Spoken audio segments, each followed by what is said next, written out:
Welcome to Chicago. SportsTownChicago.com. O'Hare. Broadcasting live from Sportstown, Chicago. Broadcast home for your Windy City Bulls and Chicago Dogs. We're in a league of our own. Now, here's your SportsTownChicago.com update. At 8:36, I'm Matt Donnelly with your SportsTownChicago.com update brought to you by the Illinois Media School. If interested in a career in media, go to BeOnAir.com. Thursday night football is underway in Foxborough as the Patriots lead the Jets 14-7 with 3 minutes left in the second quarter. Drake May is 12 of 13 passing, and rookie Travion Henderson has 2 rushing touchdowns. Justin Fields had a 5-yard rushing touchdown for the only Jets score of the game so far and is currently 4 of 7 passing for 23 yards. Earlier today, the Bears practiced at Hallis Hall ahead of their Week 11 game at the Vikings on Sunday. Notable non-participants this week have been defensive back Jaquan Brisker with a back injury and linebacker TJ Edwards with a hamstring injury. Head coach Ben Johnson spoke with the media yesterday, having this to say about his confidence in the Bears' offensive line and Caleb Williams. I've got a lot of confidence in our O-line right now and what they're doing. We've got some really clean pockets. There's no mistaking what Caleb can do. He feels it, and the way he evades I think it's second to none. That audio courtesy of the Bears. With the Bears scoring at least 21 in each of their games this season, they'll go up against a top 10 passing defense in the Vikings on Sunday at noon. After 5 losses in their last 6 games, the Bulls are off until Sunday, where they will continue their road trip against the Jazz. Josh Giddey is still day-to-day after suffering an ankle injury against the Cavs last Saturday and has missed the last 2 games for the Bulls.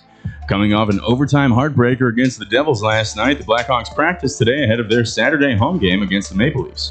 Frank Nazar is still listed as day-to-day and has not played since November 7th after suffering a mid-body injury against the Flames. This has been your SportsTownChicago.com update brought to you by the Illinois Media School. If interested in a career in media, go to BeOnAir.com. And you will respect my authority. And now, it's time for the Matt and Lee Sports Talk Show. Welcome back, folks, to another edition of the Matt and Lee Sports Talk Show. It's Matt, it's Lee. How are you doing tonight, my man? Always good, always a pleasure to be here. Ready to talk some NBA. How you feeling? I'm feeling pretty good, and you know what? We've got a great night to talk some NBA today. Might not be as great if you're a member of the Chicago Bulls, losing 5 of their last 6 games, and we got some stuff to talk about. I thought it might be too good to be true. How did you feel about it, Lee, after that really hot start that they had? Yeah, it definitely switched up so fast. I was hoping that maybe we can get like a 8-2 record or something beforehand. It started off so swift, but I still appreciate the momentum that started. I don't think it's going to be bad for the future. Definitely took me off guard. Yeah, I mean, look, and it's tough with the injuries too. And when you don't have Kobe White, you don't have Josh Giddey, I still think that it's fairly impressive what they've been able to do with, needing a lot of role players to step up from the bench. And last night, it was one of those situations where the Pistons are resting a lot of their guys. And you think that maybe just based off of talent alone, they'll be able to, come in, swing this momentum a little bit more. But honestly, it wasn't the best effort I think that we saw. No doubt about it, right? Sort of lackluster, especially coming in. I think with Detroit as well, last night shows a lot about just how much they've got things figured out with, I think, confidence and as far as carrying things out, right? Like I don't know how you lose against second, third string. You know what I mean? Especially when you got people like Mattis Buzelis and Kevin putting up the performance that they need to, 20 and 21. But you do know that, right? That was Detroit's. That was the runner-ups and stuff. That was disheartening to see as well, knowing that, like, look, with the injuries, you don't have the talent matchup that you normally do against these teams. Like, you're not going to be more talented than the Spurs right now when they played a couple nights ago. But, seeing what they had out there, and I got this clip that I'm going to share with you here, and it's from the Chicago Bulls podcast. I think we were both going to be very vindicated in hearing what these guys have to say. Probably so. Let me get this up here real quick. Let me pull it up here. All right, here we go.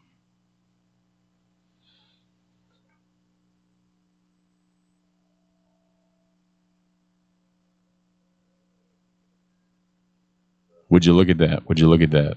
You know what, Lee? A good thing when you're running the board, you should probably make sure that all of your sound levels are good. Oh, okay, yeah. okay, let's try that again. It's hard to just like go through the box score and look at, okay, this guy didn't play well, this guy didn't play well. It was just a bad game. This is a team that is never going to be the most talented team out there, except for probably today. Sure. Today was like the one chance where they had to be the more talented team. And then they just didn't play to their identity, which is what gives them the power to be able to compete with other teams. So that was just a bad all-out performance. And that identity piece that they talk about there, how long have we been talking about that? The identity of the Chicago Bulls. I mean, yeah, I mean, kind of brought it up more times than not about them just establishing themselves as, you know, a power source, you know what I mean, as being that team that's quick, that's going to like have an impact when it comes to, you imagine that they won't, right? You know, you want to think that the Bulls will take advantage, you know, of being the underdog and being expected to just run fast. Like you said, they don't really have much talent. They don't have or they're not expected to have much talent or superpower, especially as compared to these superstar teams. You know what I mean? So you got to play harder. And then it's funny because it's unfortunate. You got to make your shots. You got to make your shots because you won't get as many shots that are created to your specification. You know what I mean? You don't have too many shot creators on that team. So every shot that you do get, it's going to be harder. And it's like when you do got the good ones, the open ones, you got to make them. You do. And that's part of it too. You know, they kind of got a little hot early in the season when we'd see they would be hitting those 3-pointers, and they only had 4 makes out of 11 attempts from the starters tonight. And, you know, Jalen Smith coming in with, you know, him and Javon Carter leading the team with threes there. But at the same time, when I was looking at the Pistons social media from last night's game, the biggest thing, every highlight that they posted was just a fast break dunk or score from the Pistons. And it's like around 3 Bulls players too. It's like, what, how are we getting out hustled here? How can it mean more to, like you said, to a lot of these guys who are fighting for their spots, who are fighting on the Pistons for that playing time when you have a lot of guys being rested, but you just can't do that. You can't put up that kind of effort, especially when you're starting off a road trip here. I mean, you have that heartbreaker against the Spurs, but now we're going on a long road trip, and this is just not the start that you want to see there. Yeah, right.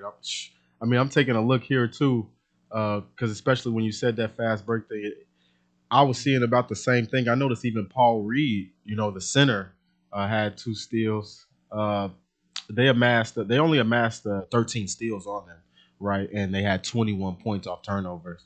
The Pistons did. Now, don't get me wrong, the Bulls weren't too short behind with 20.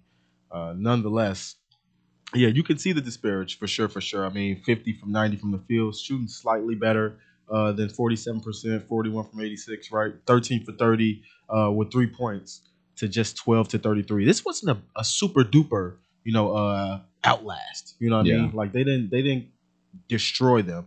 Granted that this is their second and third starter, so this maybe is a performance that you would hope that the Bulls bench would put up with their bench, maybe. Nonetheless, it's still close on everything. You know what I mean? Bulls have edged with 1 offensive rebound. They got outplayed by 1 defensive rebound, you know, and only got 2 less steals. And the largest lead of the game for the Bulls, you know what that largest lead was? What was it? 0. They didn't have a lead. They never had a lead. 19 fast break points, 17 second chance points. How is it still this close? You know what I mean? All over the board, but you only... I shout out to them for losing by 9. I think that was impressive. Well, that fourth quarter, you know, they turned that on, and you could see that they're kind of thinking to themselves, okay, like we gotta salvage this, we gotta come back, and they did fight hard, and that's one thing that I will take away and say that, you know, I don't really think. Correct me if I'm wrong, but watching the Bulls this season, I haven't seen a game where they've just outright given up. Right. No. Even when, you know, it's kind of common in the league, I feel like now you kind of realize, okay, we're not getting back in this, and, you know, it just kind of gets away from you.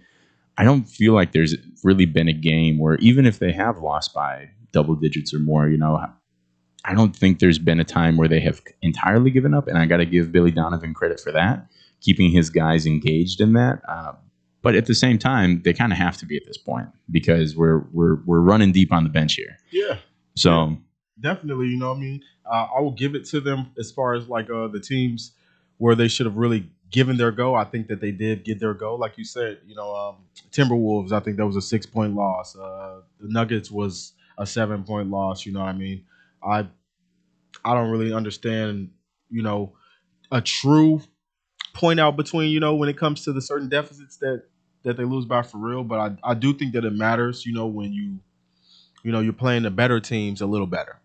Technically, I think that when you are losing against a team that I won't say is worse or whatever, but you can expect them to kind of be a little easier. Sometimes it's natural to play to the level, or to get outrun. A scouting report comes in, right? You expect the Jazz to just kind of play weak tomorrow, and they're like, "Well, we expected you to expect us to play weak, so now we've got something else up." Right. Yeah.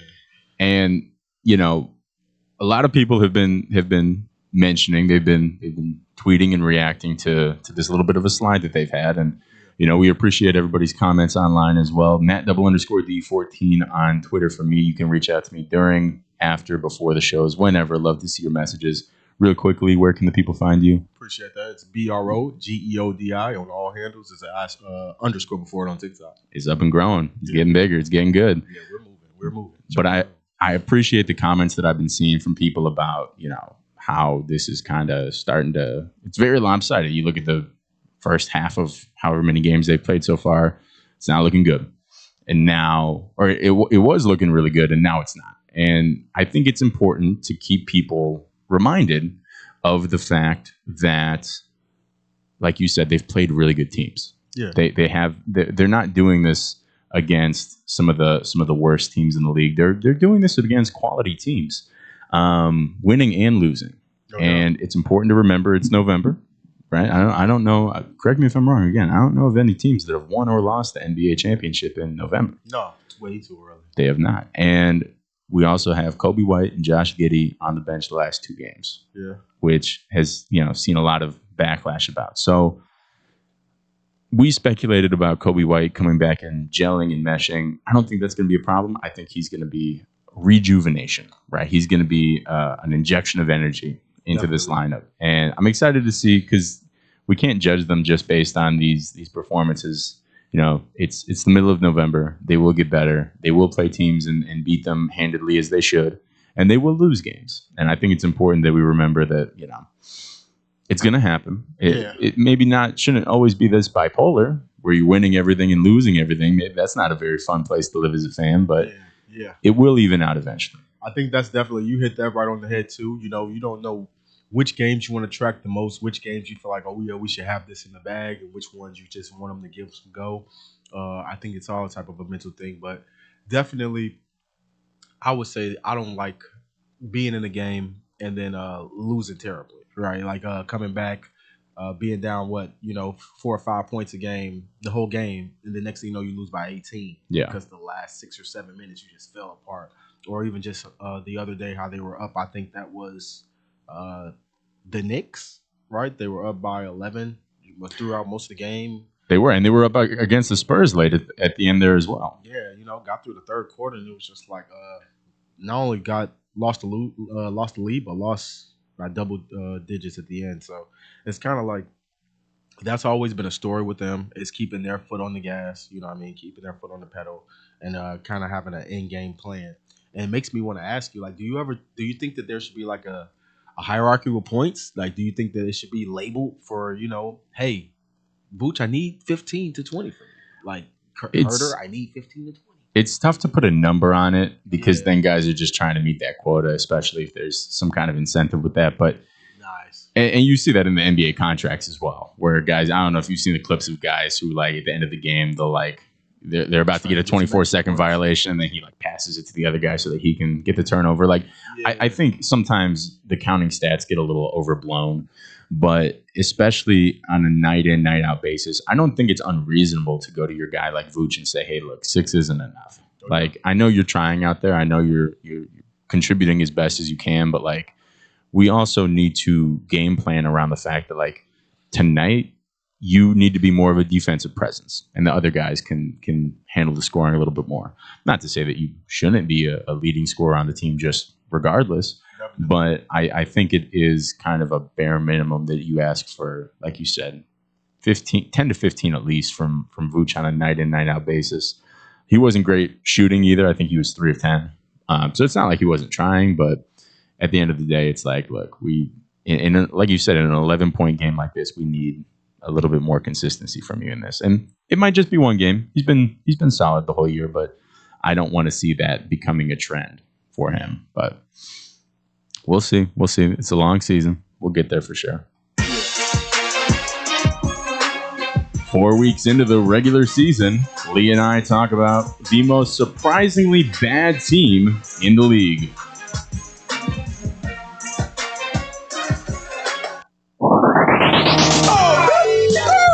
He's right there. It's the bottom of the 7th inning. The last chance to order beer.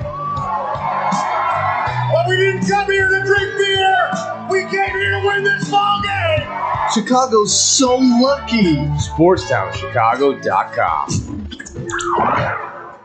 1, 2, 3 into the 4. Pizza at your house and you can get it at the store. Uh-oh, here we go. Chicagoland area. Little Caesars is heating up for the summer. Try our new Crazy Puffs, $3.99. Walk in or delivery. 7 days a week. 4 p.m. to 8 p.m. filled with cheesy mozzarella pepperoni pizza sauce, buttery garlic flavored drizzle, Italian herb and Parmesan seasoning, deep dish Detroit style pizza $7.99, super cheesy bread $5.99, hot and ready combo $12.99, and for your daily deals, go to LitCaesars.com. Oh, Little Caesars, with our crazy puffs and cheesy dreams, you light up my soul with your pepperoni schemes. With every slice we share, with every moment we did in this piece of love affair, so you didn't hear that just here. You don't want to miss out on these delicious deals. Visit your Chicagoland area Little Caesars today. Cheese, cheese, cheese. Nobody does food better than our friends south of the border. If you're looking for delicious, authentic Mexican food in Chicagoland's backyard, check out the Topos restaurant. Try their quesadillas, burritos, or my favorite, the 3-taco combo with steak and extra chipotle salsa. Muy caliente. They even have breakfast for early risers. Topos is the highest rated Mexican restaurant in Naperville on Yelp. Once you try it, you'll understand why. Visit totoposnaperville.com for their menu, special offers, and online ordering on Grubhub. Pickup or delivery. Topos Restaurant, open nightly until 8:30, closed on Sundays, located next to the Jewel on Aurora Avenue in Naperville. Experience fresh, homemade Mexican at the Topos Restaurant. I got an affordable family-owned restaurant for you that won't cost you an arm and a lamb. It's Goodies in River Grove. My Goodies order never changes. A gyros, not a gyro. Smothered in sauce and hot fries on the side for less than $9. If I'm really starved, I'll add a chicken kebab to my order. Looking for more? Try a juicy cheeseburger, Chicago-style hot dogs, or a toasty corned beef meal. I can walk in 7 days a week, dine with my family, or call 708-583-1700. Pick it up and enjoy it at home. Can't stop in? No problem. Goodies delivers through Grubhub, DoorDash, and Seamless. Goodies is located at Cumberland, Belmont, River Grove. Goodies bring authentic Greek food to the Chicago. It's the summer of coffee at Dunkin' Donuts. To reach peak summer mode, you need your summer coffee, like a smooth new s'mores frozen Dunkin' coffee, a refreshing butter pecan iced coffee, or a sweet coconut cream pie cold brew. What could be better than iced frozen coffee on a hot summer day? Nothing. Dunkin' Donuts has all your favorite flavors this summer. So come enjoy the summer of coffee and keep cool out there, kids. America runs on Dunkin'. Price and participation may vary. Limited time offer. Looking for a great bargain? Want to find cool collectibles? Need to get fresh fruit and vegetables for the family? Come on down to Swapo Ramen. 3 great locations, 42nd and Ashland in Chicago, Melrose Park in Ulsan, with hundreds of indoor and outdoor vendors selling clothing, tools, electronics, and much, much more. Have stuff for sale? Become a Swapo Ramen vendor and turn your hidden treasure into cash. Visit their website for market days, hours, and vendor information. Go to swap-o-ramen.com. Swapo Ramen, the first name in flea markets.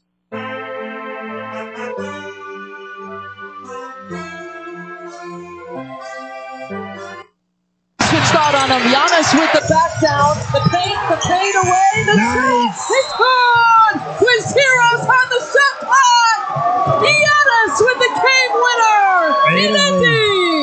winner.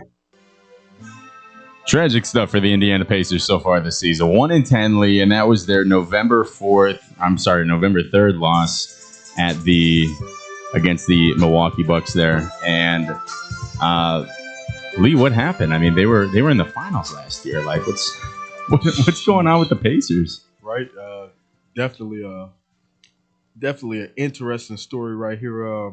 Because you got Pascal Siakam, who's actually doing a little better than last year, averaging 21 points last year. He's averaging 3 points more, And you got to wonder. Obviously, it begs the question: is he better without Halliburton? But also, of course, what happened to Nimbard too is kind of my question for you, right? Yeah. Did he get worse without Halliburton? And if so, why? I think that's what I'm trying to untangle here, because 1-10 is insane.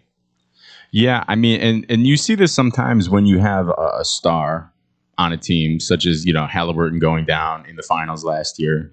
You see this with not to compare the Pacers to the '90s Bulls, but the year after the second three-peat, the Bulls are awful. I think they win 15 games that year.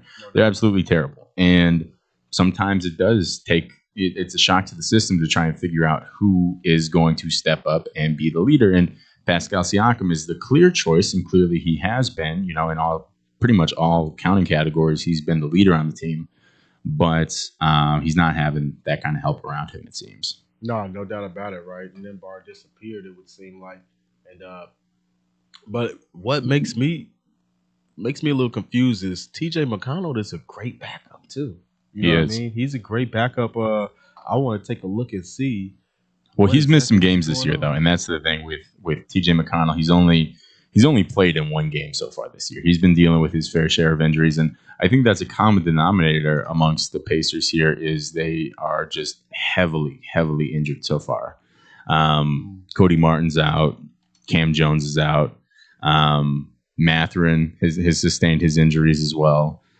It's just Quentin Jackson. I mean, it's they build up, and at this point, looking back at when the Pacers took Mac McClung right from the Bulls, and the Bulls were like, yeah, we got Mac McClung, we got the dunk champion, and then the Pacers pick him up, and then it's like I wasn't thinking in that moment that Mac McClung is going to be like a serious like role player now, being a career G leaguer. Yeah. But I think when they picked him up, I think that was part of the idea and the thought process behind it of like, we got some depth issues here for sure. Definitely needs some extra explosiveness, maybe just something to distract players coming off that screen, coming in fast, because you got a shooter in Siakam and Andrew Nimbard and McConnell, right? You do have some shooters, Obi Toppin, but if nobody's really still that guy that Halliburton was, breaking the defense down from the top of the court, he can shoot, so he's opening the floor, but you gotta be up close on the shot, so he's easily riding past you. Right. That's divvying the defense away and creating so many open shots that you really see how it hurts without him. You see how bad it is, and I think that it's funny because I feel like Nimbard has a nice handle on him. I feel like he's pretty, nice with the ball as far as breaking it down and being explosive. Nonetheless, you'd love to see him be more of an impact. I think it would come with somebody else being a diversion or a distraction off the ball.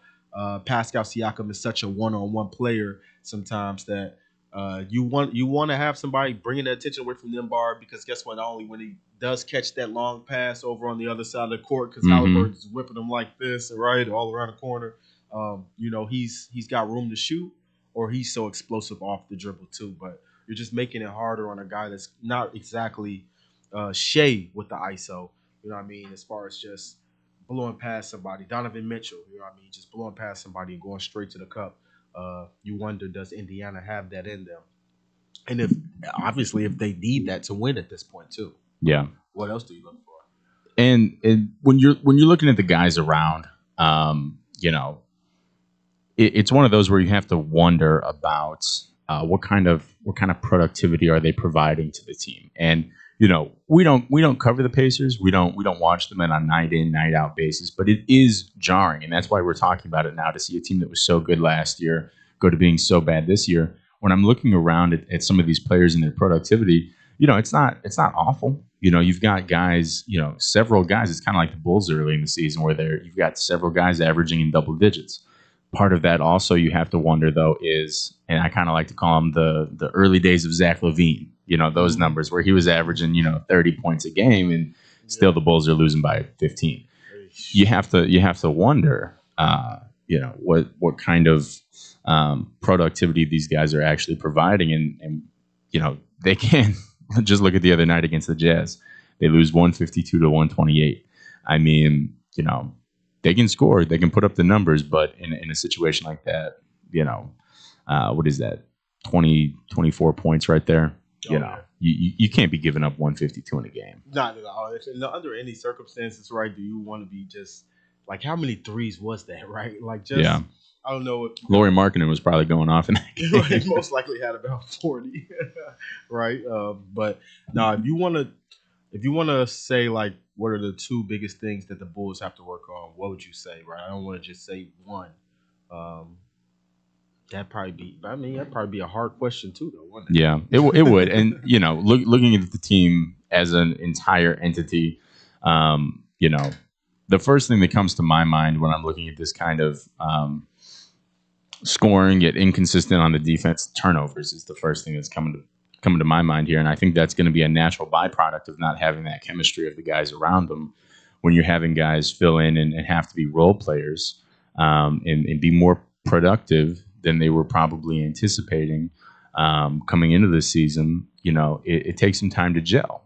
And especially with how the schedule of the NBA works, I know that they're trying to do a little bit better with load management now these days, not doing the back-to-backs as much and stuff like that. But at the same time, once you're in the thick of it, like once that season gets going, there's not much time to gel other than in those games, in those real game reps. So that's probably the one thing that will come to my mind first is looking at the turnovers and the team chemistry on that team. That I think they just need to find a more clear identity in what they're doing, especially when you look at their, they're losing close games too, and that can crush a team or that can bring a team closer. That buzzer beater that we started this segment off with against the Bucks, they lose that game by 2. They're losing a close one against the Thunder. They take the Thunder close, 141-135. Yeah. Again, it's kind of crazy that a regulation, it didn't go to overtime, a regulation game's going that long, or that high scoring, I should say. But still, it's not like they're getting killed every single game.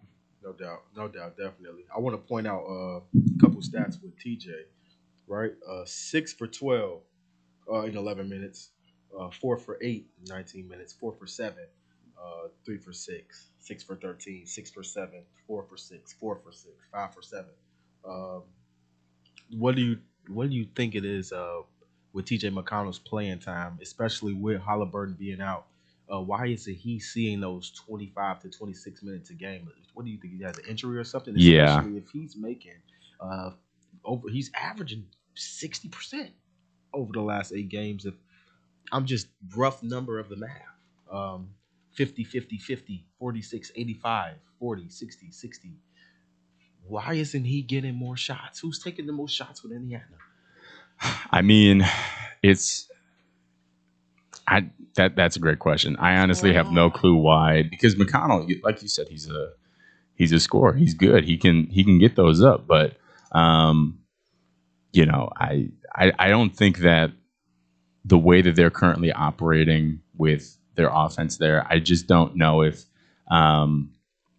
Nembhard's taking that away from him, because when you look at the point, they're having Nembhard go number 1, and it's one of those where you could put McConnell at the 2, and you can work him there, but at the same time, he's for what he is, and when you look at him, he's only 6'1", so he's kind of limited a little bit in his ability to play outside of that one spot there. So I'm not really sure what's going on there, but I think if they do want to see any more success going forward, I think you bring up a good point that they definitely need to get McConnell way more involved. No doubt about it. Yeah, I can't see anything else besides Nembhard getting some of these minutes cut short. Yeah, he's 36-minute games to produce 8.7 points. Now, he's good on a plus-minus. I think it was only one where he's minus 19 plus-minus, and another one he's minus 12. I'm talking the last 10 games. And definitely, you just kind of want to see some more shots from McConnell, I think, right? If you're not even going to average 4 assists a game as a point guard, I want to see McConnell get some more shots because I know he can pass as well. Siakam, I like his big shots, 27 points, 32 points. I think it's a given with him, but definitely McConnell can pass as well, too. So that'll be interesting to see how that rolls out who they got next coming up, or what's going on? Next up, well, they're currently playing the Suns right now. They're trailing. It's with 2:44 left in the second. They're down 60-49. So I think they might. Could be wrong. Let me check this. No, they're not on a road trip. They're just playing in Phoenix right now. They're coming off of a road trip. They're actually coming home on Saturday. But yeah, they're, if they lose tonight, they'll go 0-4 on this road trip. And, it's one of those where their lone win of the season was against Golden State. They beat them by 5. But then they go to Golden State and, lose by 30 there. So it's just the inconsistencies. And it's tough to see with a team that, might have lost its identity after Halliburton from last year. But I think, they've got some games coming up where they can definitely work it out. They're playing Charlotte. They see Washington later on. And, they have been a little heavy on the road game so far. So who knows? Maybe they're a decent home team. Their only win came at home so far this year. So I think once they get back to Indiana and have a little stretch where they're not so inconsistent. Sometimes, I don't know. Have you ever been to the Circus before? I've been. Yeah. You have been, yeah. So that right around this time, Circus comes in and the teams go west. Yeah. So who knows? Maybe the Circus is in Indianapolis or something. But once the Circus leaves town and they're able to settle in, maybe they can, do something with that. And you look at the end of the month here, they play. Hate to say it. Hate to say it. I see it. But they're playing Washington and the Bulls, and talk about a team that we were just talking about that should be winning games when they have the more superior talent. Who knows how the Bulls are feeling that day. You've been really spot on. With sports predictions. Score predictions, I should say. So I'm gonna go ahead and give that game 117 to 111. Who you got winning? Who you got? Right. Who you got winning that one? I got the Bulls winning. You got the Bulls winning. Okay. Okay. I'll go. Just looking at their other scores here. It wouldn't surprise me if it was like a 118, 109 type of game. They could play them close, but I think the Bulls. It could be one of those where they're, tied with like 7 minutes left, and then the Bulls kind of go on a little run to close it out. Yeah. It wouldn't surprise me if something like that happens. Hopefully it's not a come from behind, but at this point we'll take a win where we can take a win. Yeah, we can get it, man, for sure. Yeah. So we'll see. Best of luck to the Pacers. And that's the whole reason I brought this up. It's just because, not gonna lie, I know we shouldn't always be super biased and have. I was really hoping the Pacers would win last year. I was just nothing against the Thunder, nothing against them or nothing. I was just kind of hoping for Halliburton to kind of carry that team with him, and it was kind of devastating, and it's just, I don't know, just kind of sad to see what they are so far this year. No doubt, it's crazy because kudos to them. They did fair enough, because usually we see the Pacers probably 3 to 4 times in a year. We maybe see them twice by now at this time of the season, and we're only going to see them one time because they made themselves to stand out. So their schedule has changed to the point where they don't even consider us their worthy rivals anymore. Yeah, we gotta wait till the end of November to play them. So it keeps flip flopping, right? It keeps flip flopping with who's the more superior team, the Bulls or the Pacers there. So we'll see, but who knows? Best of luck to the Pacers. With 3 weeks left in the college football regular season, our special guest Adam joins the show to give his insights into the colossal SEC matchups this weekend.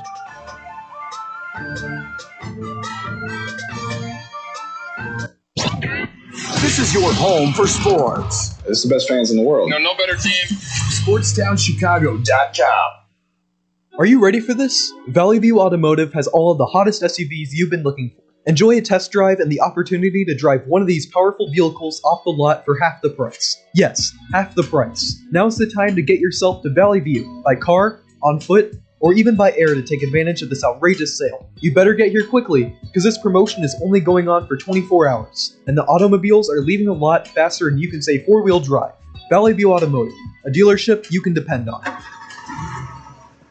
Hey, I'm Andy Griggs, asking you to help prevent domestic violence.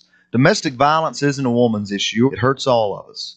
Women are injured and killed every day by their husbands and boyfriends.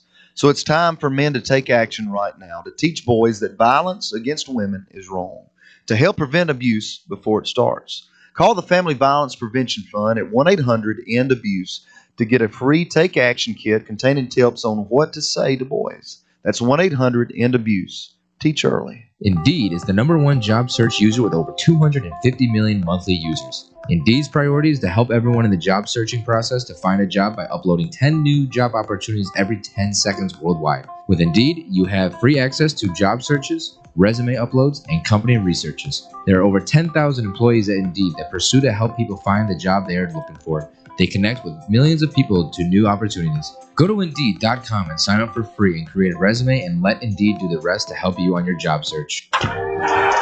Hey, I'm Jesus Mauricio. Be sure to tune in every Friday to listen to Zeus Off the Bat, a baseball talk show from 1 to 2 p.m. where I'll be discussing and updating you on all things about baseball.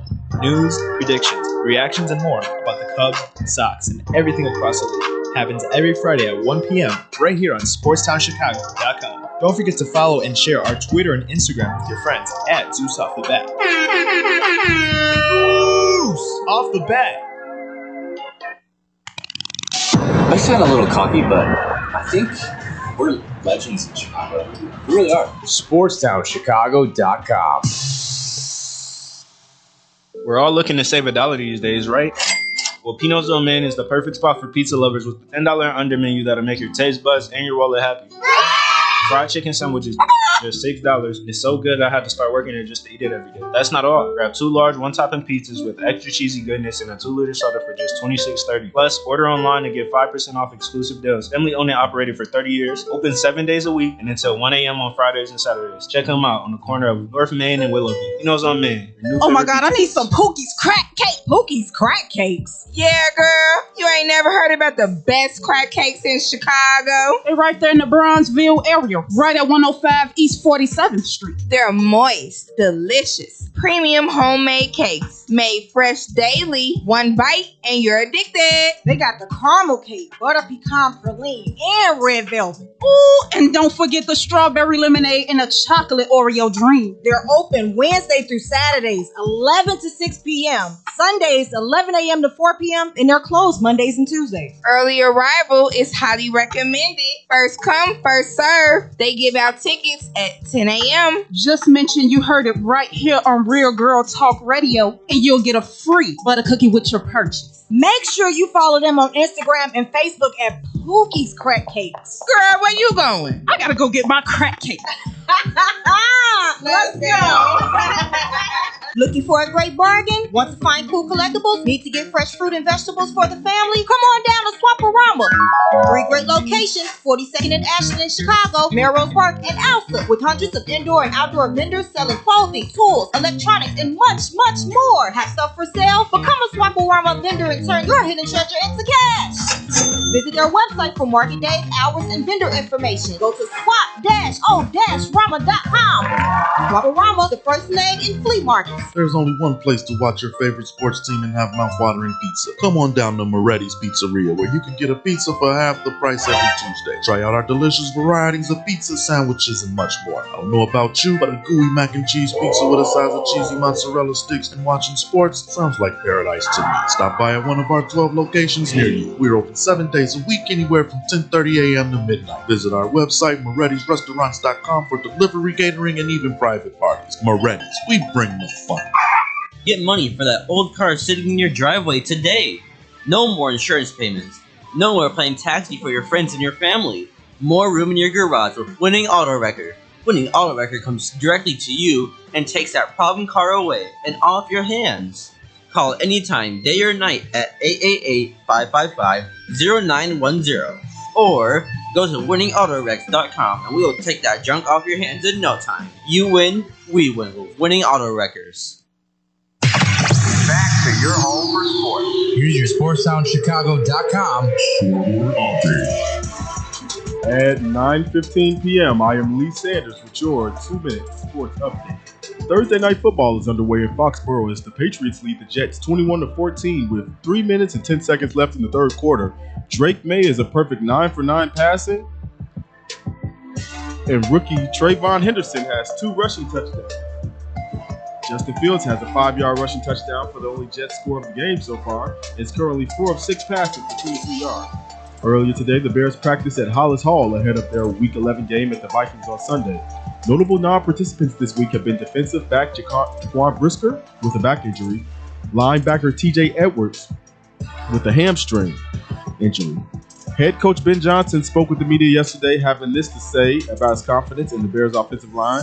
I've got a lot of confidence in our O-line right now and what they're doing. We've got some really clean pockets. There's no mistaking what Caleb can do. He feels it, and the way he evades I think it's second to none.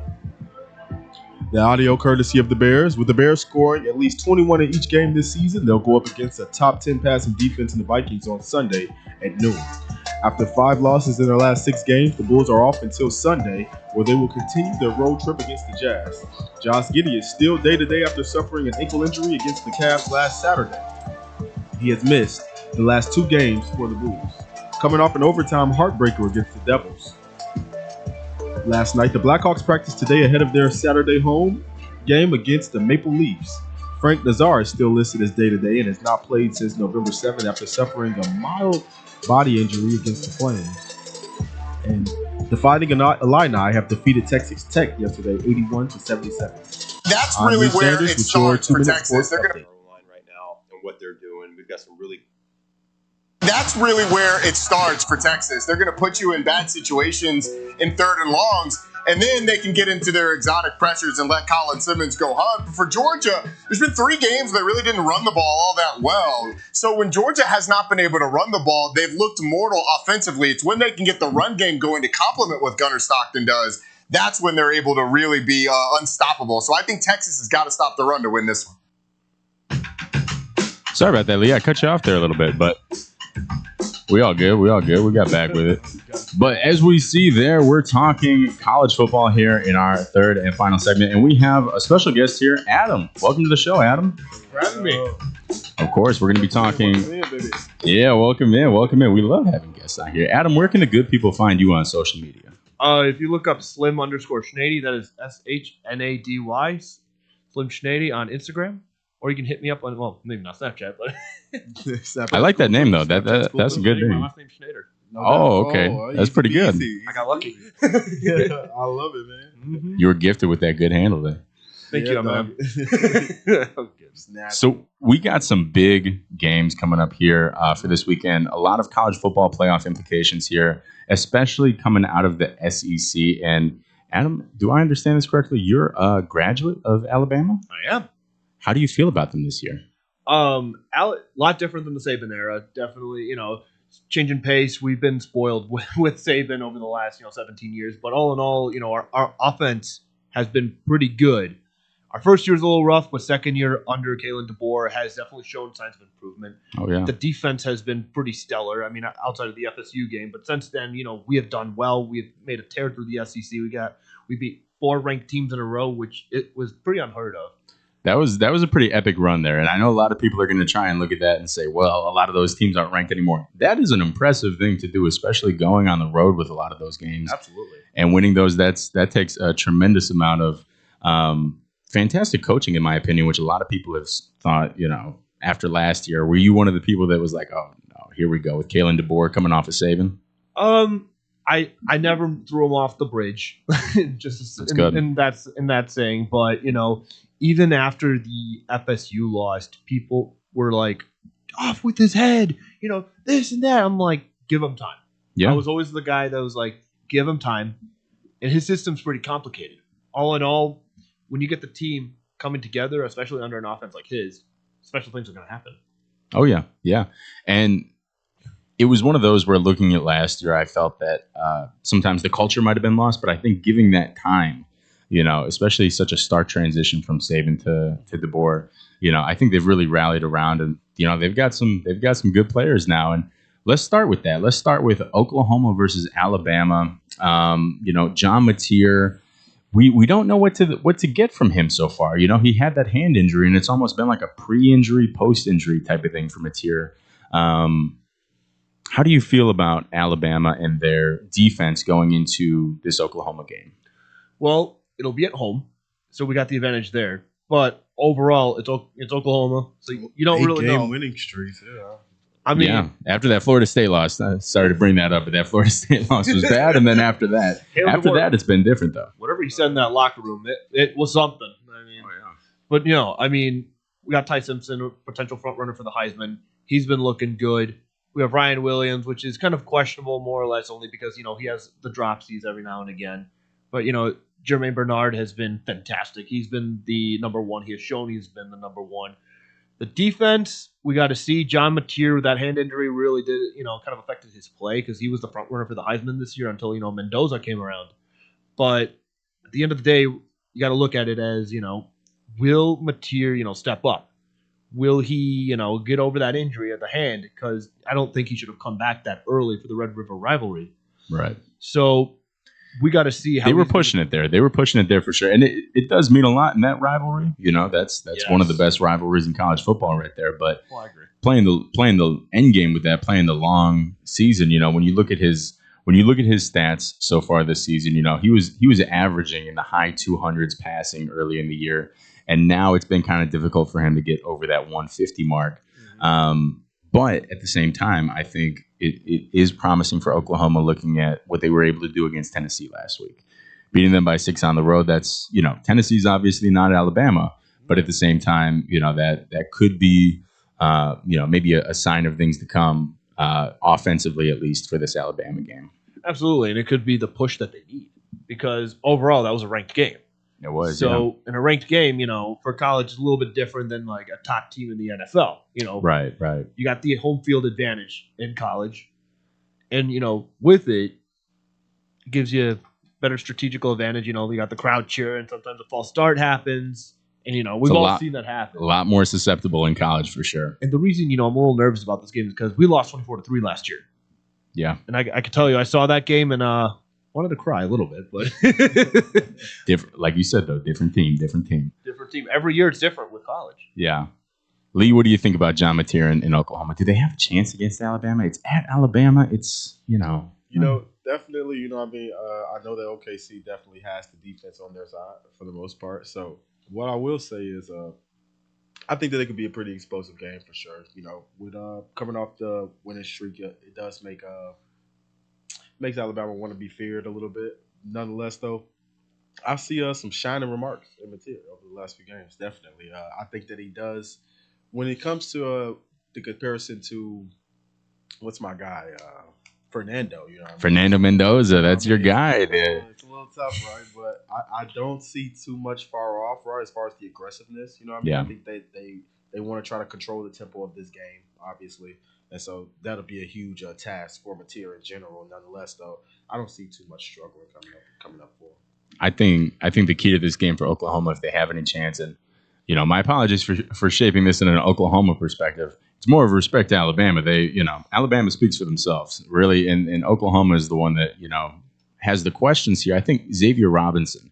I think he's going to be the game changer. If he has an explosive game like he has the last 2 games, I think that is going to, put a little bit of extra pressure on that Alabama offense. And we've seen that Alabama offense at times, maybe when they were pressured a little bit, like earlier in the season against Missouri. Sometimes when that pressure comes, they might have to eke it out late in the fourth quarter there.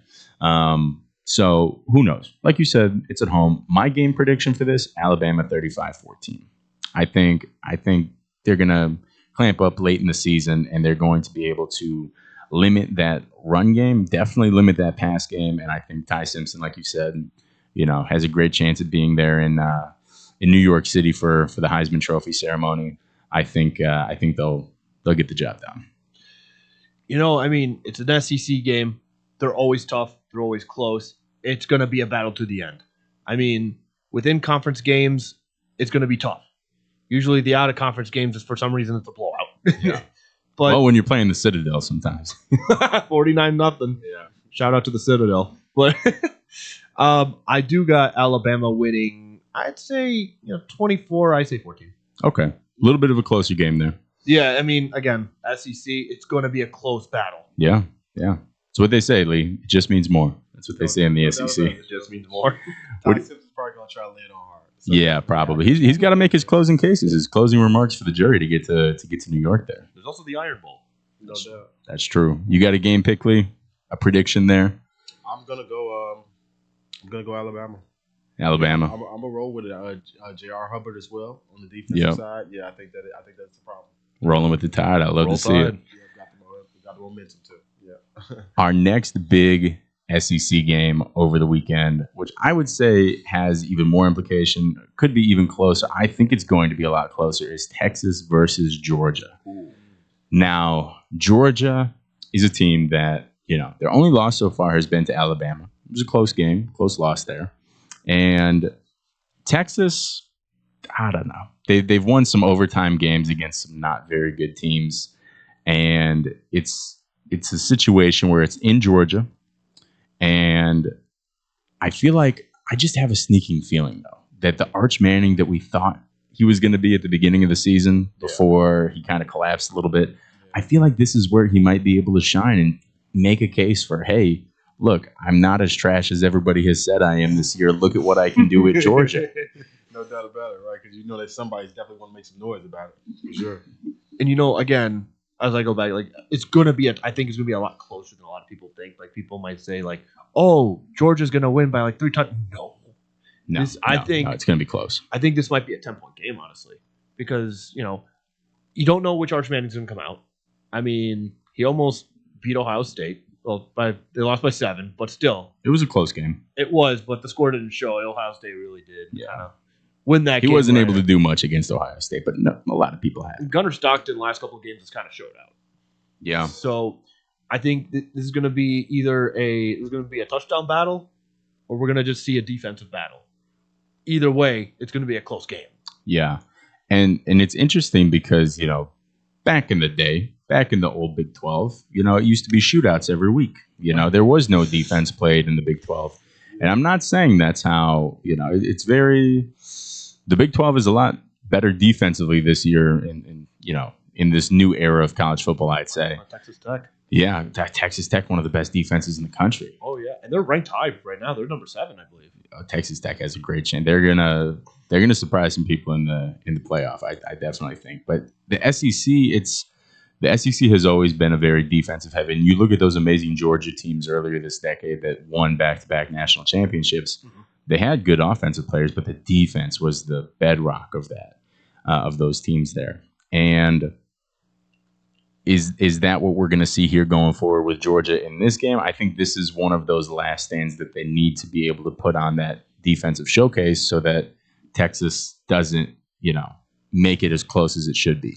I actually got an interesting take on this because Texas Tech, phenomenal defense, have basically shut down other offensive players. They beat BYU, which wasn't an easy feat, but I mean they made them look like a high school team. Right. But at the end of the day, if they're going to go into the playoffs, you got to see if they're going to be able to play against next level teams like the SEC or Big 10 teams. Because you can beat around the Big 12 teams all you want. You can beat around some of the ACC teams because for some reason no one wants to win the ACC. But you got to, the playoffs is the next level. Yeah. The Texas Tech defense has got to go 110%, not the 100%.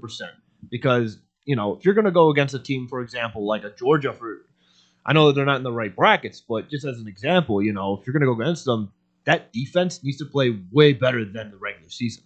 No doubt. Yeah, and especially with you got to go harder offensively because OKC is bringing in number 4 as far as rushing defense in the top 10, I think it is as well. Oh, wow.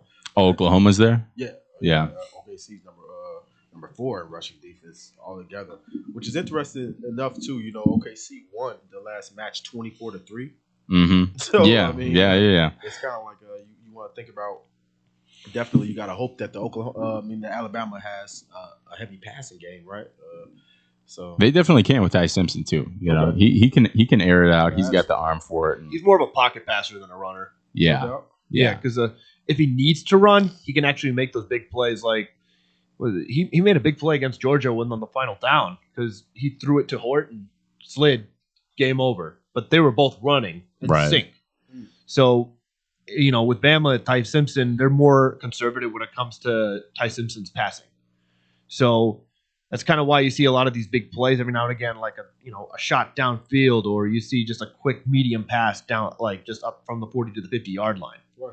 So, And this is also something to keep in mind when we're talking about the implications. We said earlier this is a colossal week for the SEC, and why is that? It's because with Alabama playing Oklahoma could make its shot here to get into the college football playoff.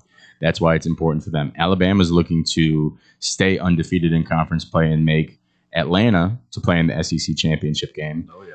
Georgia, they're definitely going to be playing, with some extra motivation, I'd say, against Texas as to not pick up that second loss in the SEC. And then, I think A&M's gonna be fine going here down the stretch. They do play Texas, but Texas really has the opportunity against Georgia, and then down the road against A&M. That's their chance to say, "Hey, look, everybody counted us out. Everybody thought we were done. Once we picked up that second loss against Florida, everybody said, forget about us. Who's Arch Manning?" Right? If they could win one of these games against A&M and Georgia and keep the other one close, I think Texas might beat A&M, and I think they're going to keep it close against Georgia here. This will be definitely an interesting game to look at because this will, like you said, it'll determine a lot of seeding, especially within the top 10. I mean, again, you got Bama 4, you got A&M 3, you got Indiana and Ohio State. Indiana's an interesting one because the way I've heard it phrased is Kurt Cignetti didn't how did he say it wasn't brought back, it was birthed, because they were kind of at the bottom of the garbage bin in terms of Big Ten schools. But another question I got for Indiana, just a little snippet here, is that can they prove themselves in the playoffs? I think they can. I think they have a chance to make the semifinals, and you'd have to see how the bracket works out, but I think that they can get they're going to get a bye more than likely. They'll win out, and then regardless of what happens at the Big Ten championship game, I think the Big Ten champ and runner-up all four of those teams will get byes. I think they can win their quarterfinal game, and then it's really looking at what they did against Oregon at Oregon. I think that sadly is really some of the only proof we have so far this year to say what can Indiana do, because they really haven't. They were supposed to play a good Penn State team, and they ended up getting a pretty crappy Penn State team. So 27-24. Yeah. That catch of the year, though. Yeah, it was. That was, and I talked about that on Tuesday with the call that Gus Johnson had. That might have been one of the loudest, most voice going away calls that has ever existed. He was literally saying how he was losing his voice on that, but it was a fantastic catch for sure. And I think that I think that Indiana can, we'll see. It really all depends on what they can do against Ohio State. Can they give Ohio State a close game in the Big Ten championship game? If they can, don't count them out. I think they can go deep. I mean, no, absolutely. We'll see again because, like you said, they beat Oregon in Eugene. That's not an easy feat because it's really rowdy over there. They barely beat Penn State, which is also kind of another concern there. So you kind of have to balance it out and see, at this point, which Indiana team's going to come out. I know that's kind of a take right there, but at the same time, you almost lose to Penn State with the way they are currently. You're going to have some questions in there. Yeah, it is tough with Penn State being at Penn State. Like even if Penn State was, it's impressive to me that Penn State's crowd at that game was so good. Because, when you think about what Penn State has been this year, if I was a Penn State fan, I probably would have lost interest a little while ago after James Franklin left. And so the fact that they were able to make that such a raucous environment, I think kind of added some of that pressure to Indiana. And I think even when you look at, dominant teams, they'll have a game like that sometimes. Mm-hmm. And at the same time, Penn State still has really good players, but I was criticizing them as well for playing it that close when other teams, such as Ohio State, beat them by 24. It also kind of showed, Mendoza is the Heisman frontrunner for a reason. Yeah. He came back in clutch time. I mean, that last minute pass was beautiful. Mm-hmm. But the catch was even better, like we said, a few minutes ago. But at the end of the day, again, we got to see how they do in the playoffs because we've seen what they've done in the regular season. You got to take that extra 10% to keep going. I mean, look at Ohio State. They have no weaknesses there, or if they do, it's extremely small. Yeah, it's pretty minuscule there. Yeah. Game pick for this one, I have. I'm going to go with a little bit more of the low scoring affair here, and I've got Georgia 28, Texas 17. Low scoring relatively. I mean, that's kind of mid score, but 28-17 Georgia is what I got it at. I got Georgia winning. Sorry, I'm saying what you going at? Oh, okay. I got Georgia winning against Texas side 24 to 21. I could see, a lot closer. Okay. I could see this as in either a field goal game or it could potentially be a lot, further by like 10 or 13 points. But it's not going to be it's going to be a tight game. So 24-21 off a field goal by Georgia. What you got, Lee? I've got Georgia by 6. So Okay, I got nice. it, like you said, being a close game as well, not being a super duper blowout, but not exactly being as much as a touchdown. Like literally probably being a field goal, and then we got another field goal. So I'm gonna go for that. Yeah, I'm gonna go for that. Lee, kick us off with our final matchup here that we're going to be talking about. Iowa at USC. What do you got for that one? Big time. So I got Iowa. Right, I've actually got Iowa with the defense. That defense is special. Definitely right, holding it down for me, in my opinion. What else did I take note of with Iowa? So Gronowski has actually got a 107 passer rate. Okay, He's got a pretty decent passer rating for sure. You know what I mean? 365 yards is one of his top performances. You know what I mean? So Yeah. he's got it on the range. 127. That's incredible. Yeah, he's got it on the range, right? That's a steal from South Dakota State. That's where he's coming from. Iowa, just look in the Missouri Valley. They got good quarterbacks all over the place. Tell me about it, right? Let's make a trade, guys. Right. Don't get me wrong. Obviously, with USC being favored, of course, this is gonna give me more points on a FanDuel or underdog side. Yep. Fantasy or something like that, right? Iowa losing all 3 ranked games at home. The highest loss was merely 5, though. Right? To Indiana, 5 to the Indiana team here. A good Indiana team and whatnot. So definitely, I think that grit of wanting to come back, prove themselves not only just against a ranked team, but in this moment, of course, because it means so much. I think that it does add a little bit of flavor to it. Now, obviously, USC favor heavily in at home, but I think a number 2 offense as well. So something on their plate for sure. However, coaches and coordinators study hard for this moment. You know what I mean? They are studying the heck out of that tape, right? Absolutely. Making sure that Iowa comes in fully strapped to the guns to try to do something about it. So I think that not only with USC pulling out the win, it's going to take like some extra padding. You know what I mean? Some extra making sure you got a backup plan. You got an option to flip play. Excuse me, because it's going to be tough. You know what I mean? Jordan Maiava's number 11 passer in the country. He is. He number 11 in passing yards. Yeah, gonna be tough, definitely. But you don't want to come in. I don't want to go back dwelling on the Bulls again. But We'll always talk about the Bulls league. Ready to just kind of come in and underdo it, underdo the thing, and fall short.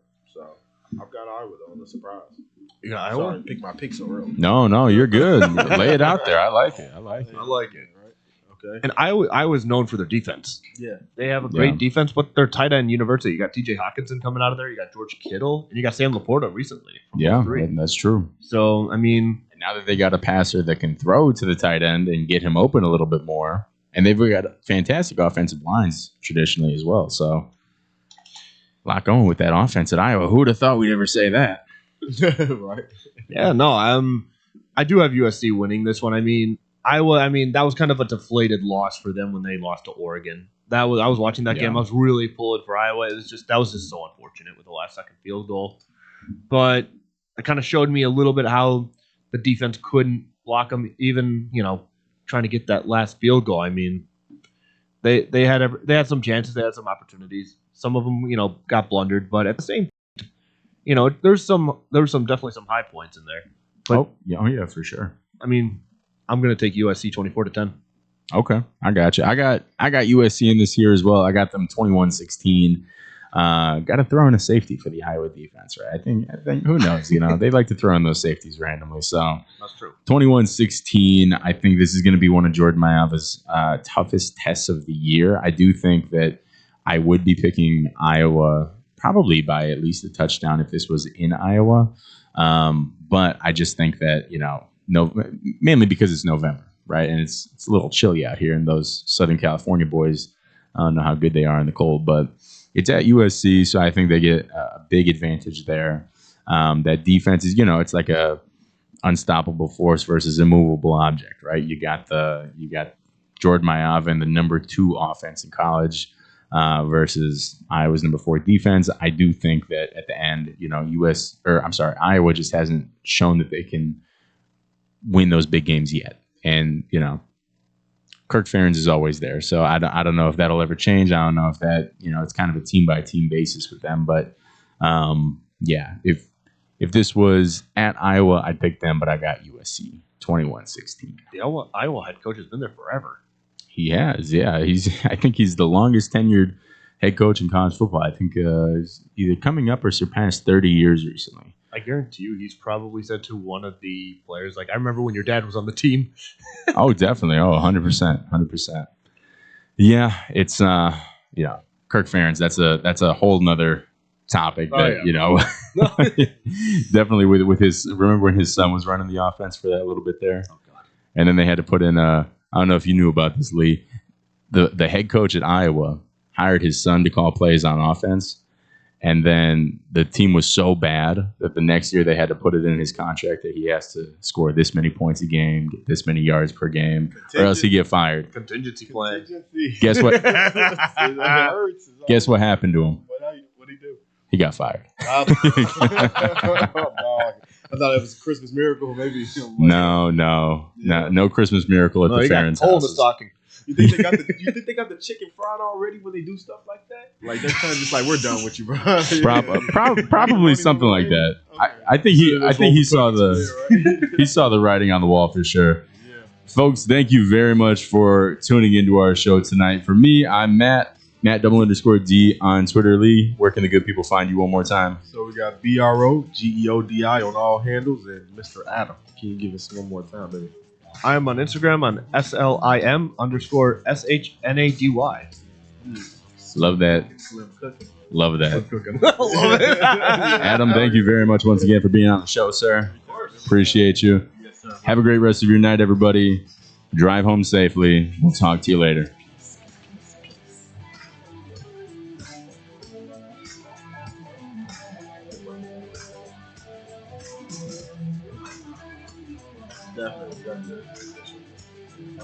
You will not be